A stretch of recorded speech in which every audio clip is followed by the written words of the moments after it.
All right. No smoke. Good evening, good evening, good evening.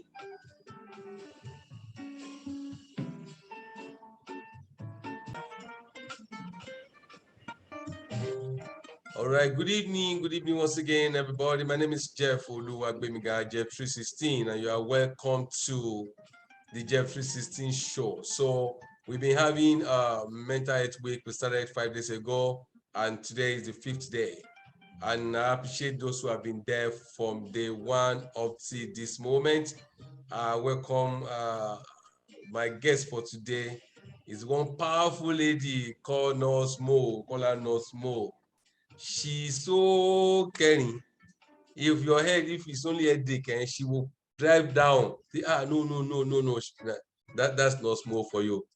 So Nurse Mo, you are welcome to the show. You are welcome to the show. All right. Good evening. Good evening, good evening, good evening. I also like to welcome Miriam Tukoron. She was there yesterday. Miriam, good evening. Hi, Miriam. Thank you, sir. Good evening, all. All right, good evening. You're welcome again. All right, so today we'll be talking about mental health and aging, especially when you are approaching 50. The 50-year mark is a very interesting year, a very interesting landmark. People do not even throw party. If they don't throw at 40, they will throw at 50. Because 50 and 40 are seen like maybe landmark. But that 50, there's an excitement when you're throwing birthday at 40. But when you're throwing birthday at 50, there's an excitement, but also there's a consideration because you are getting near retirement. Either as a civil servant or as an ordinary citizen, your energy from age 0 to 40 is not going to be the same way from 50 and above. Your ability to make money might begin to diminish, and a whole lot of things are wrapped around the 50-year mark. And there's also mental health considerations around when you are approaching that age.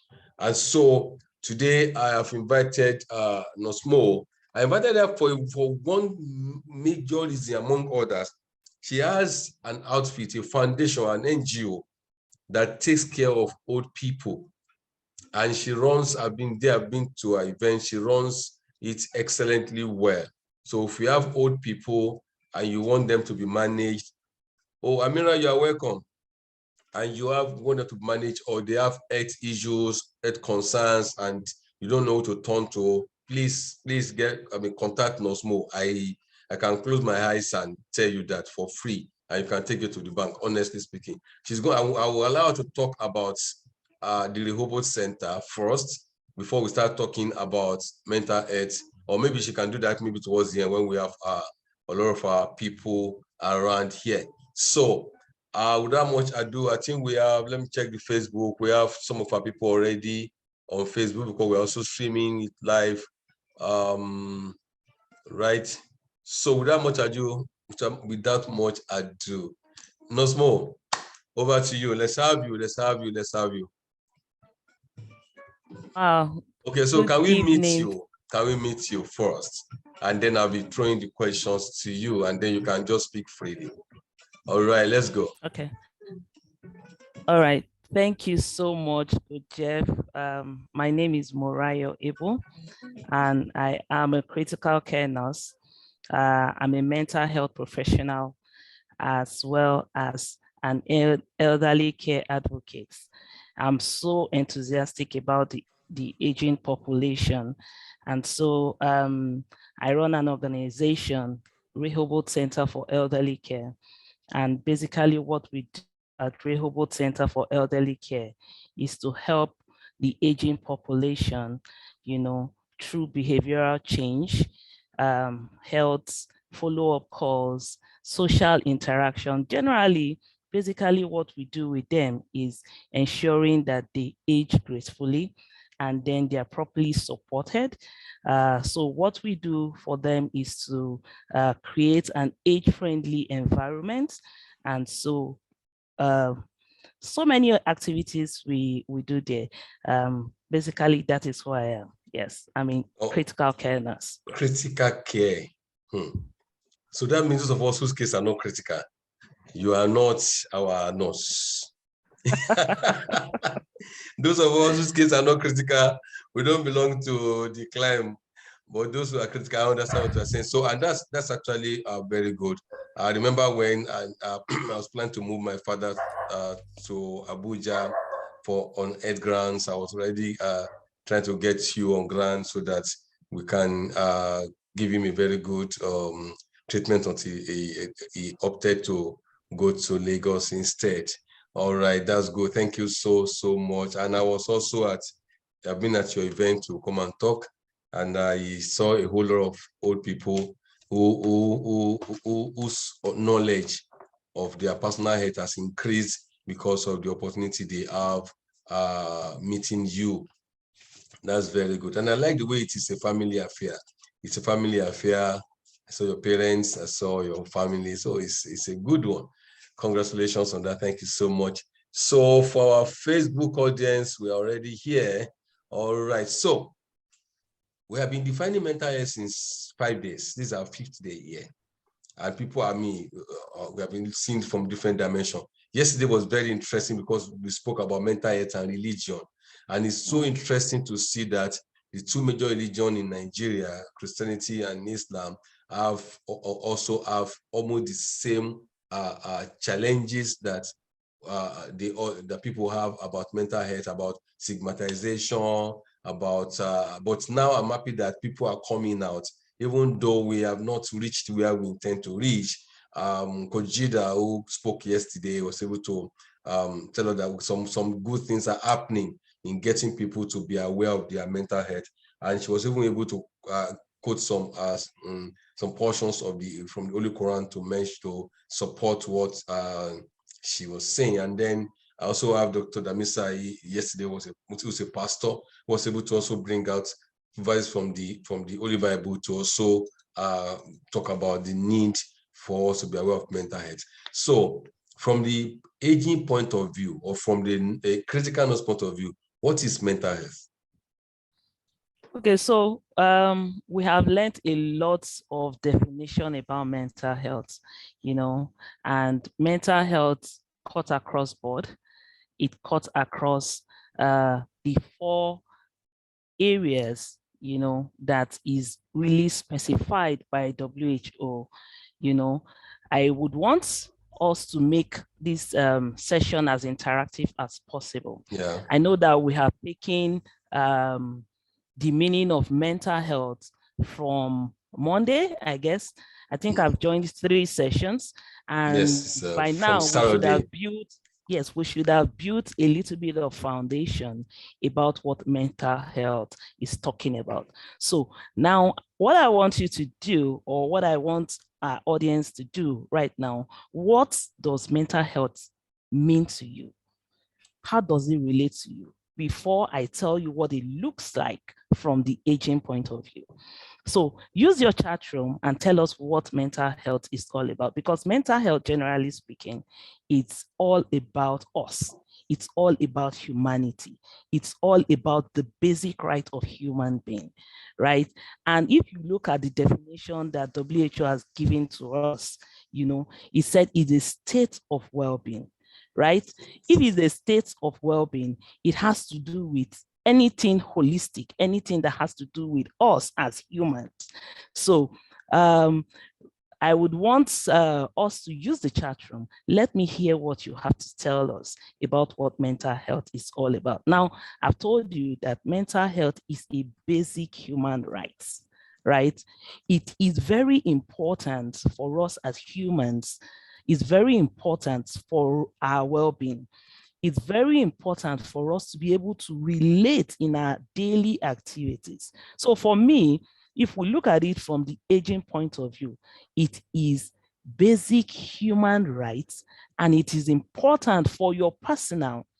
It is important for your social economic interactions on daily basis. It is important for your interactions also in the community. Bringing it to the definition that WHO gave us, remember I said that it is a state of mental well-being that enables a person, right? It enables a person. So that person now, it could be a child, it could be a young adult, it could be an elderly person, right? It enables them to cope with the stress of life, right? It enables them to learn. It enables them to contribute to their society. Thank you. Mental health is all about the way we think, we feel, we perceive, we respond, both internally and externally, right? So mental health, generally speaking, is a basic human right. All right. Okay, so we have 2 comments here. Okay, I think people are still going to join us. So I said it has to do with our emotional state of mind. Amira said mental health is about the way we think, feel, perceive, and respond to internal and external events in our life. Excellent, excellent. All right, Amira has been here for 5 days, and I owe her a gift. I Amira, can feel that. All right, all right. Okay, yeah, you can continue. Okay, so you see, when we talk about the elderly or the 50s citizens, anybody who has crossed the age mark of 50, in Nigeria, we look at, you hear someone who is 50 and above, they will tell you that I'm old, right? Or I'm getting old, except the likes of Jeff, who is 50 and above and don't want to accept that they are aging. Yes, we don't want to accept. They still feel very young at heart. So there are so many facts that we need to look at about mental health as it relates with the elderly. I'm going to just put it at that, the elderly or anyone who is aging, right? If you recall yesterday, Dr. Damisa gave some, that's Levi, Dr. Levi, he gave some statistics on how well mental health is well spread and it cuts across different boards. So for the elderly people, 1 in every 4 adults experience mental health disorder. These are facts from WHO, right? And I like to use WHO because they are like the authoritative body that has to do with health in all over globally, right? So they said for them, 1 in 4 adults experience some form of mental disorder. And these mental disorders can be depression, it can be anxiety, it can be related to dementia or any other thing that affects their normal well-being. Again, depression, like I said, is the most common of it all when it comes to the elderly, right? It's like the most common mental health issues when it comes to the elderly. Why is it so? Now, their social activities gradually decline as they age. Their circle of friends decline as they age. They are no longer as functional as they used to be in their everyday lifestyle. Take, for instance, somebody who has reached retirement age and he's retired. He doesn't have to go to work on daily basis like he's used to doing. And then the only people he sees around him are probably family members, right? Which will also decline because the children will leave the house, right? So he's left all alone. He doesn't have anything to do. He becomes anxious, he becomes lonely, he doesn't have, he's unable to sleep well. So these are some of the things that you see with people who are aging. And the sad thing about it is that one of those facts while I was studying was that WHO stated that there are no mental health services, which I agree. You know, I recall when we're about to begin Rehoboth, right? I tried to check online to see organizations that have a little bit of glimpse of what we intend to bring on board. Very little. Yeah, you see that social, very few. That social inclusion aspect of it that helps them to cope with that loneliness, that social inclusion, that age-friendly environment that helps them to integrate back into the society and help them feel the way they used to while they were still active in service. That's for those who are retired from active service. We didn't see any. And so we saw that gap. We saw that gap and we decided to dive into it. And honestly, we are really enjoying what we're doing with them. So today I'll be looking at the different ways. How does it affect them? Like I mentioned, the most common conditions that is tied to mental health with the elderly is loneliness, right? You see anxiety disorder. They will just panic at every single thing. They will worry at every single thing, even for their children. I recall, Coach Jeff, you mentioned that your mom will worry so much about even what is not her own business, right? And that is typical for anybody who is aging. They want to know the welfare of their children. They want to know the welfare of even their animal. They want to know everything. So they come up with anxiety disorder. Some of them experience forgetfulness. Some of them find it difficult to sleep. So these are common, some of the problems that we see that is tied with mental health with the elderly, right? They begin to forget things, cognitive deteriorations. They begin to forget things as simple as even time of medication. Some even forget time that they need to eat. Is that bad? Because I've worked with close to about 250 or thereabouts in the last 1 year, right? So confusion is there. Physical disability that is tied to probably their health. You see an elderly person who is managing diabetes, he's managing hypertension. So physically, he's dysfunctioned, right? And then it affects his mental state of health. And then he begins to worry. So how do we come in? What are the different ways in which these areas, apart from all this I have listed out for us this evening, in your own term, what are the areas you think? I want you to put it in the chat room. What form of problems do you see? You would have one elderly person close to you. If you don't have a parent, you'll have an aunt. If you don't have an auntie, you have an uncle, or even around your social network, you would have. So put it in the chat room. Let's hear if some of the problems that you think the elderly people face. Let's get that. The stressors of life, yes. Feeling of neglect, yes. There's so much, yes. Midlife crisis, forgetfulness, immobility. I can go on and on and on and on, right? So these are ways, these are some of the things that we see with the elderly. How do we now improve their life? How do we help them? How do we help these people?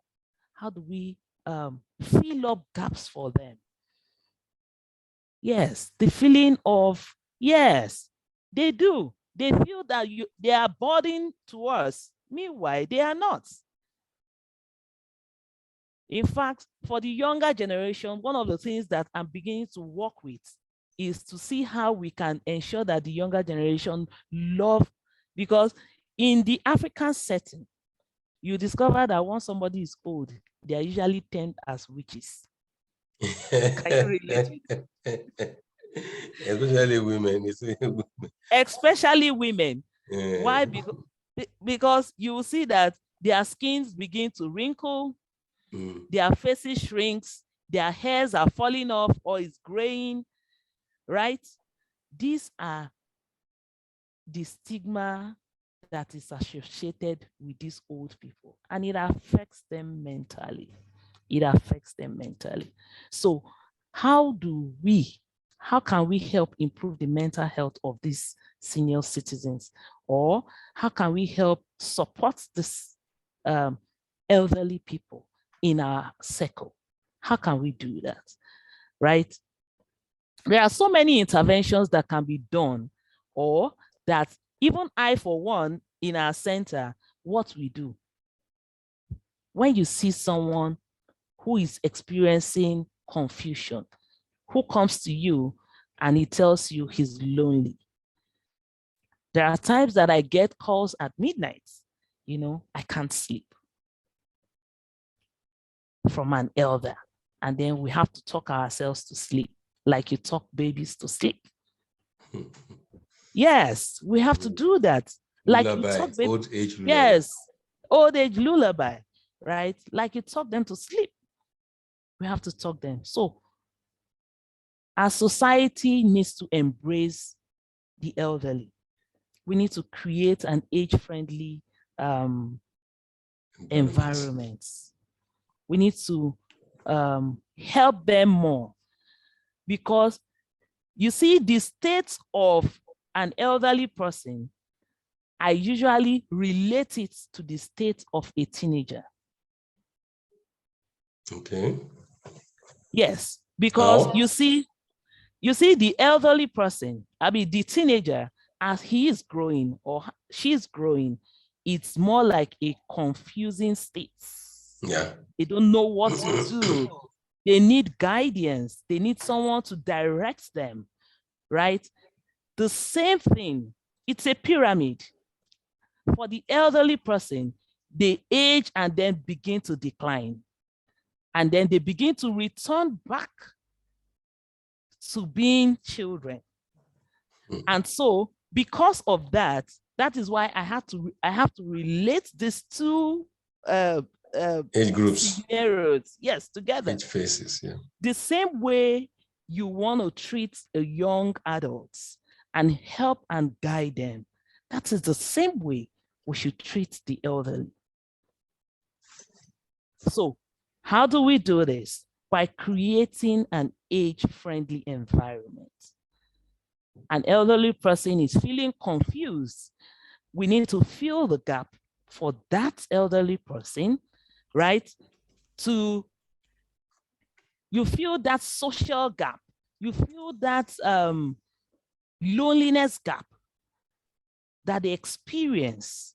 You feel those areas for them. So we create an age-friendly environment or an age-friendly setting for them.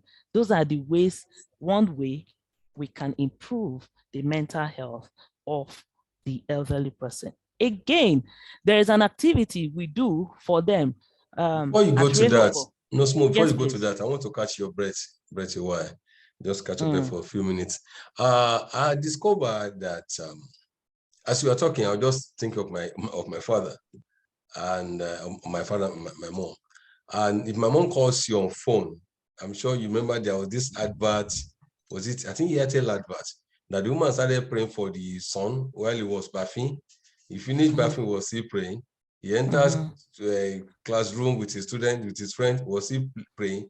And the prayer was like, Mommy, your crisis, but I said, don't worry, I'm on Airtel. The same way when my mom calls me.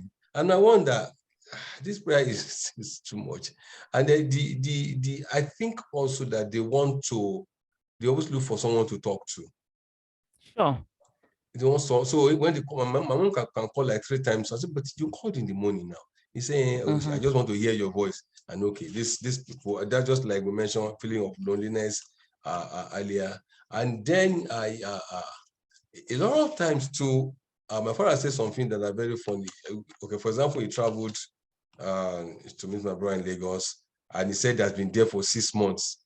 And I said, see, which 6 months? You were there for about 3 months or something. He said, no, 6 months. And on the phone, I was hearing a young boy correcting him. He said, no, you went in May. The person was trying to help him calculate. So, okay, so this 82, that means he's already mixing up days and months and all the rest. And the truth is that could be scary, because I'm well over 50, and when I hear that, it's like, I will go. So how can, when you finish this session, I will ask you, how can we begin to work on our mental health so that we can minimize, if we can eliminate those issues as we grow? Yes, please go on. Now, if you recall, I said social interaction. Yeah. Now, for your mom, let me address that first, right? The feeling of loneliness. They want to fill up the space of that loneliness. And the only way they can do that is to communicate. And the easiest way they can communicate is to call the people who are closest to them. Yeah. Who will pick their phone? Who will pick their call? Pick their call. Yes. So those are the things that we encourage even the younger generations to do. That place where you help them. You know, I told you that they act like the young adults. They begin to act like the teenagers. They get confused. They don't even know. They lose time, place, and the rest. And this could be associated with dementia, right? But that can only be diagnosed by a doctor. I'm not a doctor, I'm a nurse, right? But there are assessments that need to be done, you know, to be able to really ascertain that such individual is experiencing dementia. Dementia is just a state of, it's a deteriorating condition whereby there is forgetfulness and so many other things that comes in play. So, but a doctor would be in that area. In fact, a geriatric doctor would be best to be able to diagnose and ascertain the states of that senior's health. So like I was saying earlier, I said that there are so many ways in which we could help improve the lifestyle of the mental health of a senior. And I mentioned to us earlier that you develop an age-friendly environment, an age-friendly setting. Sorry, let me just interject now. We have mentioned that in like almost 5 or 10 times. What does it mean? Yes. An age-friendly environment is, if you have to define it, or in my own way, is an environment that accepts the elders the way they are, number one. You help build an active and rewarding activities that will be pleasing to them. Take, for instance, I was in the bank about 2 or 3 or 4 months ago. I can't remember specifically. And then you have an elderly person who is on a queue. And you have very young people who are also on the queue. I expected that a bank or the banks should have policies in place that when you see an elderly person in the bank, you give them an attention. I have to bring to their notice that, please, this person is aged. Can you give priority to this person? So this is an age-friendly activity. Again, you create a social support programs. Those are health, age-friendly activities, social support programs. Give them an inclusive form of attention. in buses, give them an attention, in churches, at the bank, name it. Name it. It's funny.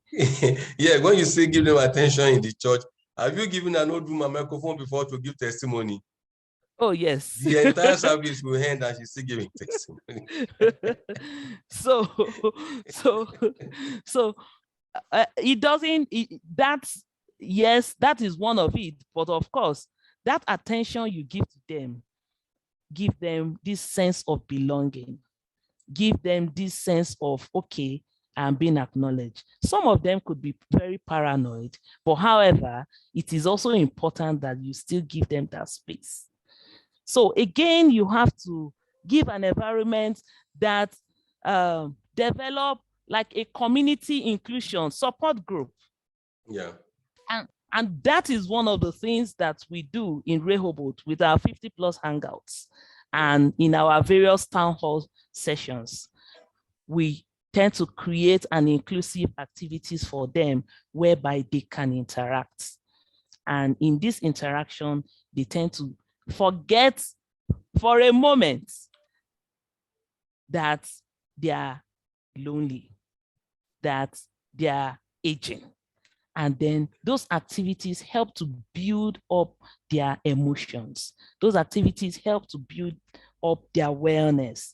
So again, healthy aging tips. Okay, can you hold on to, please hold on to those, to that tip. I hope you have water beside you there. Oh, don't worry, I'm good. All right, if you are listening, I'd like to welcome you again to the Jeffrey 16 show. Today is the day 5 of our mental health week, and it's the grand finale. We started on Saturday, so this is day 5, and we spoke about mental health for men and women. That was on Saturday, and from there we start talking about how mental health affect people in their marriages and all the stuff. And then on Sunday we spoke about mental health and young people. People. Then we went ahead and spoke about mental health and work and the workplace. And then yesterday we spoke about mental health and religion. So today, Nosmo has been speaking to us on mental health and aging. And this is very, very key because all of us pray to grow old, but there are some prices to pay for growing old. And it's good that we know now, before we get old to the point of maybe 60, 70, 75, 80, 90, or all the rest, we can also take these tips for our parents. She runs an elderly people platform, and they have meetings. I've been to their meeting before, and you can see these people are agile. I remember the day I came to your place when I mentioned I'm from Malaysia. One woman stood up and said, "Hey, let me now this is my person," and I have to that day I picked. I had to go and drop her somewhere close to her house, and say, "This is from my hometown," and all the. I mean, that was exciting for her that she could see somebody that's from somewhere near a village in Osun State. Yes. And she was very happy and all those things. And so it provided them a lot of interaction. Those are the things that they need. They need to keep connecting. Now, let me share this with you. I've seen this happen to a lot of old people, and it happened to my father. We tried to bring him to my brother's place when he was not feeling well, so that he could stay there for some time. By third day, this man said he's going. I said, "You can't go. You are not okay." You're saying that we don't have radio in this place. We have to go and buy radio for him. He said the radio, they are not speaking Yoruba, that the Yoruba they're speaking is not, he can speak English actually, but he lives in Ile-Ife. And you know that the Osun State Radio has a very peculiar way of reaching out. A young man will not flow with that, with some of those things they do there. But for old people, that they will sit down in this armchair, put the radio there, it keeps them going. The man just packed this and said he must go. When he was threatening us, we had to take him back. Even though we bought him a radio, he said he can't reach Osun Radio from Ile-Ife. I'm from Lagos. They had to take him back. And sometimes I wonder, why can't they just settle? Why can't they just embrace new life or something? Why do you think that happens to them? Now you see, with these elderly people, like I said, they lose touch with a lot of things, right? And one of the things they lose touch with. Now, your dad could speak English, but however, after retirement, he begins to build a new life. And he found that life in his community. Recall the definition of mental health. The JP. Yes. The JP in the environment. Yes. So recall, they need to be able to add value to their environment. And they need to be able to function well in their own setting, right? So he found a new life. That is the environment he has created for himself. And then taking him out of his own comfort zone, you are impeding on his mental health. Even though he wasn't feeling well, right? So we have good intentions. And you had good intentions for him, but however, that was taking him out of the environment he was comfortable with. So all you needed to do was to bring an inclusion of his environment into that particular setting. That's difficult. And that is what we see with the elderly, right? Those are the things we see with them. And so we can't stop promoting the age-friendly environment. We can't stop promoting health. We can't stop promoting prevention of these mental disorders, like all those, we can't stop talking about how to prevent these mental health disorders, like the loneliness and the rest of that, depression. We have to continue.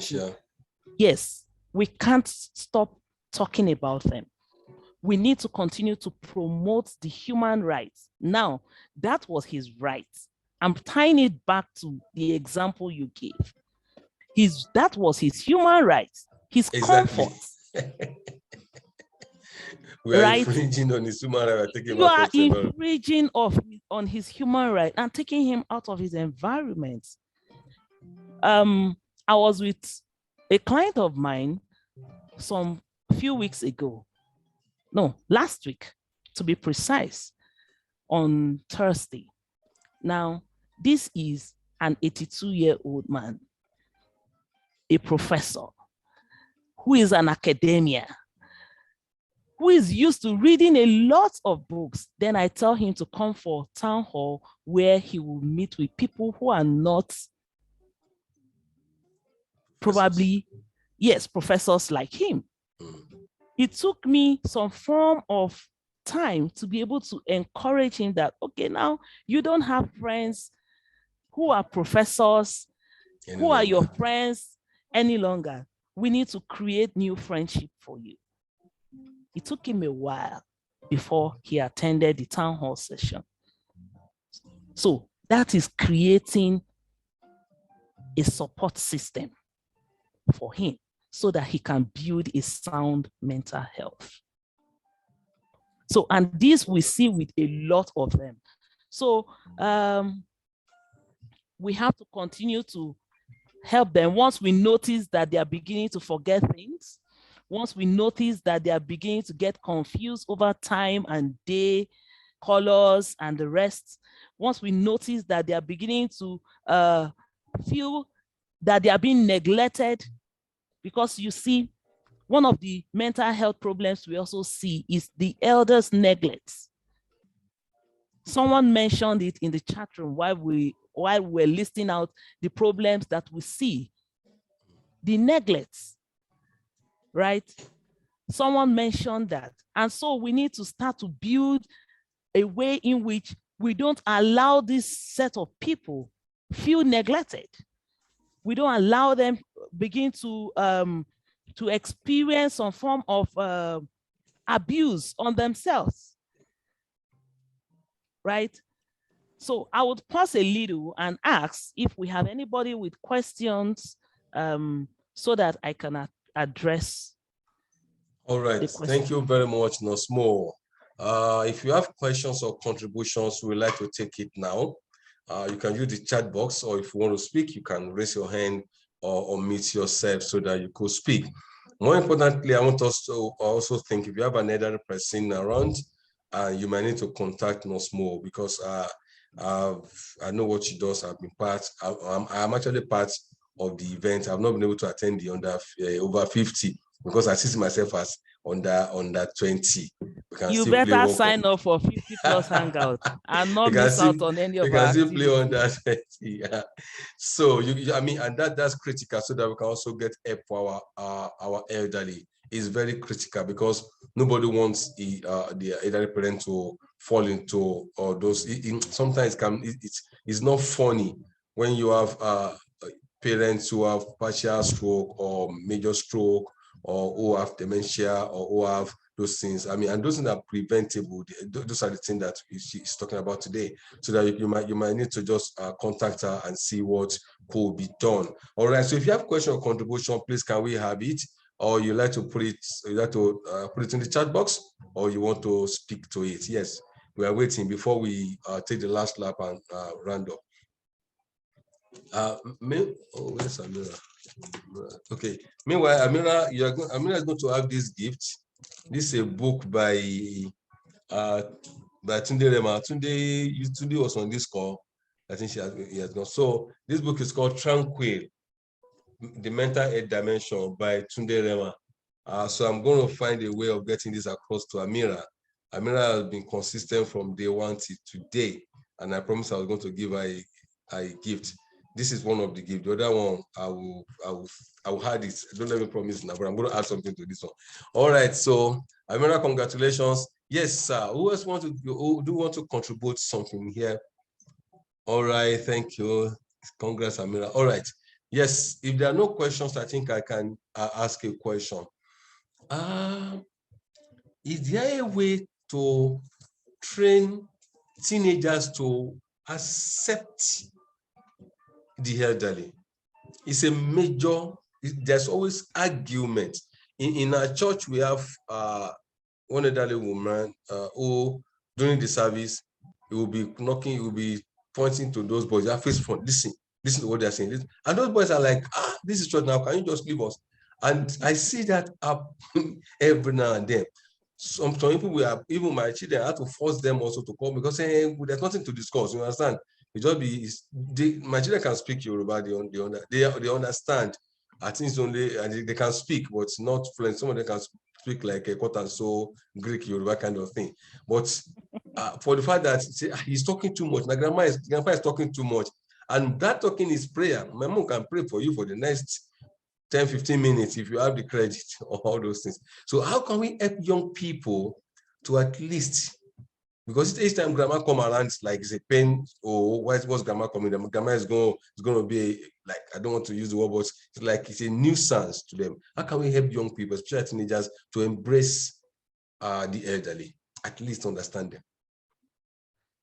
Now, you see, in Rehoboth, we have what we call the next generation. Now, this program for the next generation is just helping the next generation understand that the elderly need them just like they need the elderly. And one of the things we do with the next generation is we help them to understand that this aging is a process. Aging is a process that everyone we go through. Yeah. So if probably grandma is old and she's correcting every single thing, that is her process. And the younger generation here, or the younger person here, is feeling that grandma is a nuisance, right? Yeah. Encroaching into his rights. What we help them do is to know that, okay, these people are not infringing on your rights. They are just acting the way they feel it is a process. And so they go through our programs that we have, for the next generation. All right. How they can take care of them, how they can support them, how they can also be involved in the social interactions, activities. And that's why you see, since you came for our program, you see that a lot of young people tend to attend. Yeah. Those younger generation are just trying to learn to relate and associate with these aging people. So all right. they are involved with whatever activities we do in Rehoboth to help them relate with the elderly people. Thank you so much. And I think so that's a social support program. Social support. Basically, yeah. I think that's a very good one, because when I see this, I'm like, how would these people understand each other? I don't know you have a program for them. That's awesome. So that means what you have is actually a total package for a family. It's not just for the elderly. In the process of helping the elderly, you are helping the family to integrate, which is and the caregivers also. And the caregivers also. Caregivers, yes, both formal and informal caregivers, right? Which one is informal caregiver? Family members. Okay, like the formal ones are treatment the support. Paid, yeah, the care support caregivers. The informal caregivers are family members, right? Who give support to their aging family members. Excellent. All right, thank you so much, Nurse Morayo. Still checking if anybody has a question or contribution. Okay, I think Dr. Damisa's hand is raised. No, Damisa, good evening, sir. Thanks so much for yesterday's presentation. Yes, you can unmute yourself and contribute, sir. Go ahead, sir. All right. All right. Good evening. Can you hear me? Trying to get a signal. Good evening, sir. Yeah. Good evening, sir. Okay. Good evening, boss. Can you hear me? Hey, yes. Mr. Morayo, so proud of what you're doing. God bless you. Thank you, sir. Yeah, God has really brought us thus far. I was just telling my wife that, sorry, I joined late because I was in the traffic. I just came home now. So it's very interesting. I was just telling my wife that another method we can get the children or new Gen Z to accept the elderly is to start from the home front. Having your children talk to their grandparents help to meet those barriers. Because if we get our children talk to their grandparents, even when they don't speak the same language, even when they greet on the phone, even phone call, and then when they visit, they allow them to play with grandparents. It helps to meet those barriers, those walls, so that when they see elderly people outside, it helps them to also adjust accordingly, because they now see these elderly people as their own grandparents. But if you isolate your children from their grandparents, definitely in church, they will not flow with other grandparents. So it's something that is an all-inclusive, what you call whole of family approach, as we say in strategy. So it starts from there. And then I think another thing again that churches are doing also is having children perform in older church where they are viewed or watched by old people or by grandparents equivalent. When you have children put up their talent show, their children day inside a big church, it helps them see that age is a continuum. I think some churches also now, some churches too are doing very well by giving some Sundays in a month to youth, to children to come and talk to old people. So all those are just a kind of, I would say formal now, they're kind of informal, though with spiritual principle to help break the generation. Because they still need children. Like when you look at the life of Samuel and Eli, with due permission from our Muslim audience, in the Bible, there's a man called Eli, a prophet of God, and a younger man called Samuel.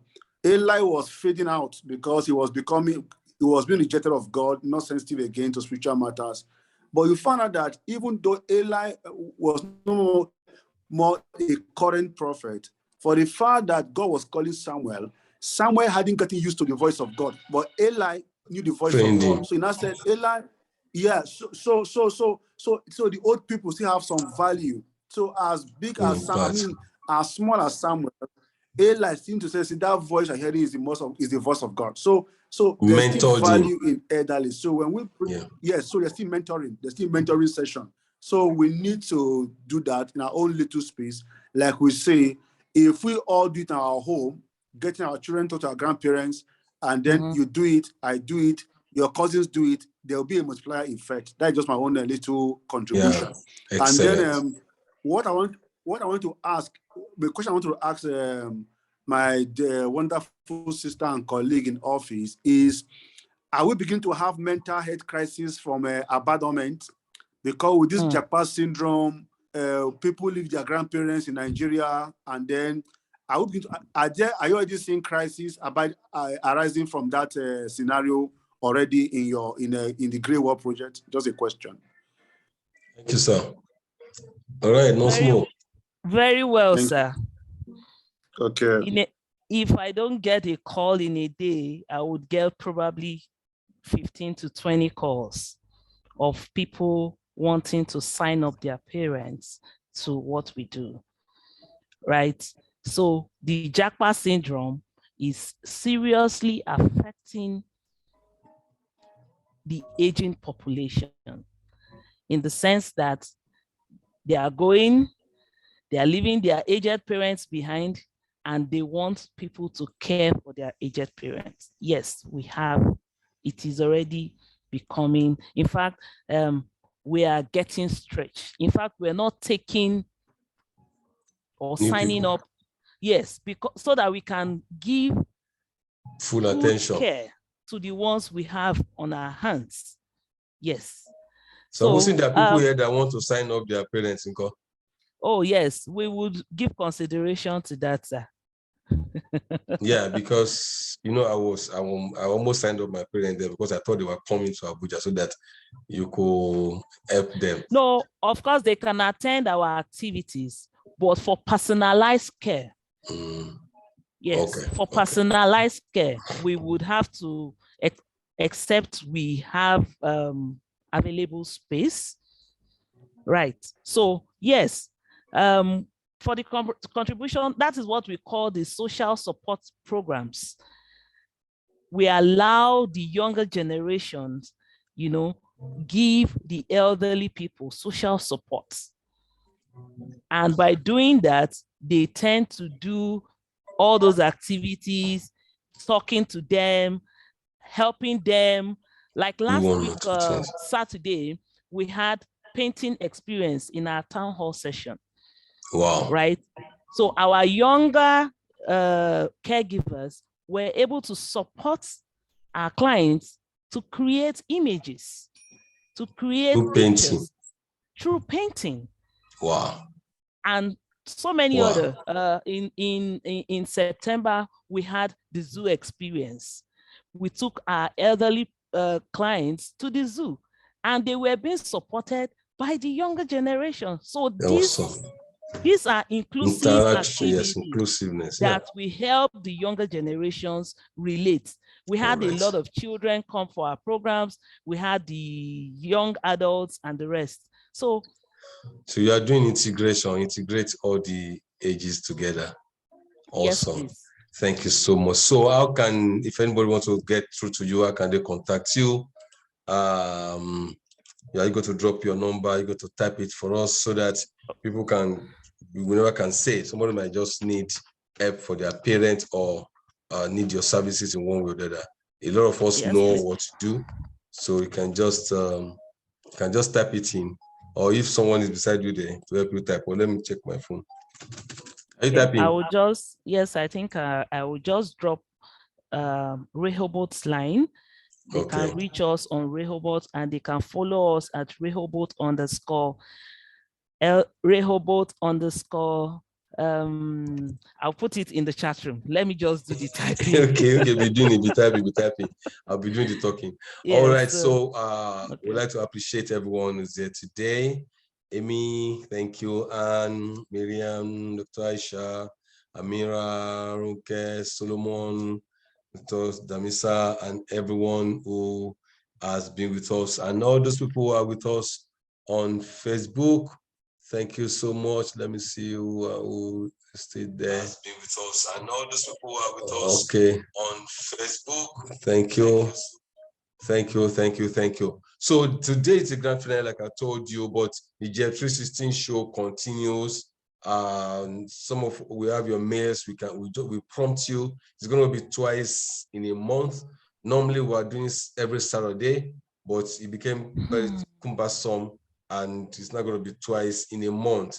But you surely get an invite, you surely get a mail from us when we're at least 1 week before we have the next event. And so I'm appreciating everybody once again, and appreciating all my guests from day one till now. Day one we had Fola Rujubokon, who was our main speaker on that day, and we were supposed to have Fola Jai, but he couldn't make it due to traffic congestion. I also appreciate him. I appreciate Tunde Rema and Koshitu, Coach Jida, Dr. Damisa, Dr.